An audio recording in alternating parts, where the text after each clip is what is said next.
நான் சொல்ல போற இந்த 5 அவுட்ஃபிட்டை மட்டும் தயவு செஞ்சு ஜிம்முக்கு போட்டு போயிடாதீங்க.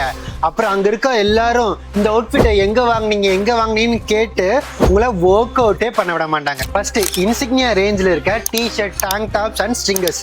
இதுல ஆன்டியோட டெக்னாலஜி இருக்கனால உங்க ஜிம் கிரஷ் பக்கத்துல வேர்வை நாத்த வரும்னு பயம் இல்லாம பல மணி நேரம் பேசலாம். அடுத்து லெகசி டேங்க்குங்க. இது உங்க ஜிம் கெயின்ஸை ஷோ ஆஃப் பண்றதுக்கு பக்காவா பார்த்து டிசைன் பண்ணியிருக்காங்க. அதனால இதை போட்டு வந்ததுக்கு அப்புறம் சுத்தி போட மறக்காதீங்க. அடுத்து ஏடிஆர் ட்ராக் ஷூட். இது வின்டர் ஆர்க்கு ஏத்த வெறித்தனமான அவுட்ஃபிட்டுங்க. அடுத்து ஏடிஆர் ஸ்லீவ்லெஸ் ஹூடி. இது உங்க கன்ஸை கணக்கச்சிதமா காமிக்கிற ஒரு ஸ்லீக் அண்ட் ஸ்டைலிஸ்டான வின்டர் ஆர்க் அவுட்ஃபிட்டுங்க. கடைசியா என்னோட ஃபேவரட்டான ஃபுல் ஸ்லீவ் கம்ப்ரஷன் டாப்புங்க. இதுல இருக்க கட்டிங் எட்ஜ் டெக்னாலஜி உங்க தரமான பம்பை அப்படியே தூக்கி காமிக்குங்க. அண்ட் இதுல உங்களுக்கு பிடிச்ச நியூ தியரி அவுட்ஃபிட் என்னன்னு கமெண்ட் பண்ணிட்டு என்ன ஒரு ஃபாலோ பண்ணிக்கோங்க.